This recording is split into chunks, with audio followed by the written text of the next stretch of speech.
नमस्कार, स्वागत है आपका हिंद न्यूज टीवी देख रहे हैं आप। मैं हूं आपके साथ शफान अंसारी। साल 2014 में हिंदुस्तान की जनता को एक सपना बेचा गया, अच्छे दिन का सपना। वो सपना जिसमें बताया गया कि गरीब से अमीर हो जाओगे, बेरोजगार हो तो रोजगार वाले हो जाओगे, कारोबार में तरक्की हो जाएगी।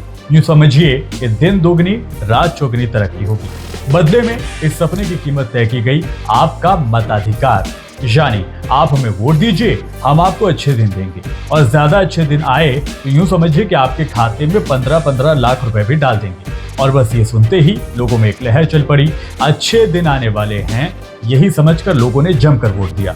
लोगों को लगा कि 70 सालों से रुका हुआ विकास अब भाग मिल्खा भाग की तरह भागने लगेगा। लेकिन कुछ सालों में लगने लगा कि विकास थोड़ा दूर है, थोड़ा वक्त लगेगा। चलिए एक बार फिर से वोट करते हैं। 2019 में एक बार फिर से वोट दिया गया। जनता ने दबकर यानी कि जमकर वोट किया और इस आस में कि विकास उनके दरवाजे पर आकर दस्तक जरूर देगा। देश की मासूम और जज्बाती जनता टकटकी लगाए अच्छे दिन का इंतजार करती रही।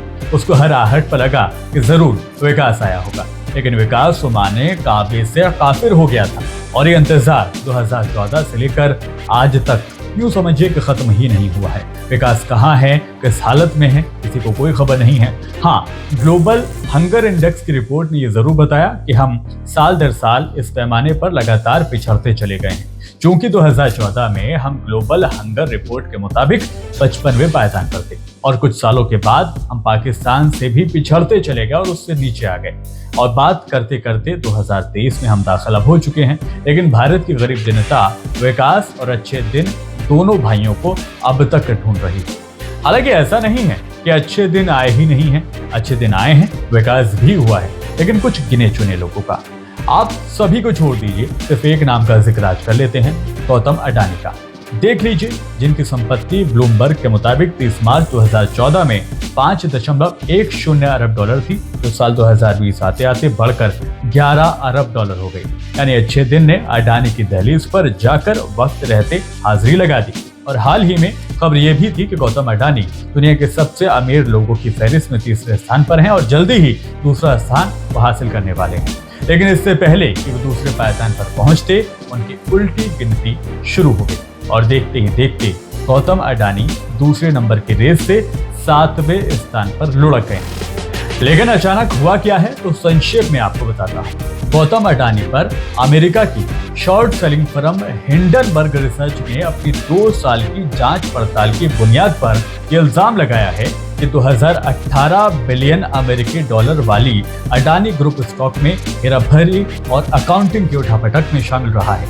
यानी गौतम अडानी ने मोटे तौर पर 120 बिलियन अमेरिकी डॉलर का मुनाफा हासिल किया है, जो पिछले 3 सालों में 100 बिलियन अमेरिकी डॉलर से ज्यादा हो गया है, जिससे कंपनी को इस दरमियान तकरीबन 819% का इजाफा हुआ है।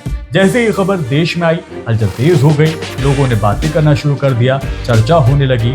लोगों ने अडानी ग्रुप के शेयरों में इन्वेस्ट जो किया था, उनके भी हाथ पांव फूलने लगे। उनकी तो मानो जैसे सांसें ही अटक गई। बैंकों की हालत जो पहले से ही खराब थी, अब उन पर भी आफत के बादल मंडराने शुरू हो गए हैं। और बात अगर करें LIC की, तो जिंदगी के बाद का तो पता नहीं, जिंदगी के साथ ही उसकी जान हालत में आ गई है। हिंडनबर्ग की रिपोर्ट के बाद अडानी ग्रुप के शेयर होल्डर्स को लगभग 3 लाख करोड़ से ज्यादा का नुकसान अब तक हो चुका है और ये गिनती और भी बढ़ती हुई देखी गई है। दूसरी ओर अडानी ग्रुप हिंडनबर्ग रिसर्च के खिलाफ लीगल एक्शन पर विचार कर रहा है। हिंडनबर्ग ने भी इसका रिवर्ट करते हुए कहा है कि वो अदालत में उनका इंतजार करेंगे। हालांकि इन सब के बीच फिलहाल मौसम पूरी तरह से बिगड़ चुका है, क्योंकि अगर हिंडनबर्ग की रिपोर्ट में सच्चाई पाई जाती है या कोई भी गड़बड़ी अगर उजागर होती है, तो देश की इकोनॉमी के लिए बेहद घातक साबित होगा और शायद ही कोई ऐसा सेक्टर बचेगा जहां इसका असर ना देखा जाए। फिलहाल इंतजार करते हैं कि इस पूरे मामले पर क्या कुछ होता है। अभी दीजिए इजाजत, बने रहिए हमारे साथ और जाने से पहले आपसे गुजारिश यही है कि हमारे चैनल को सब्सक्राइब जरूर कर दें।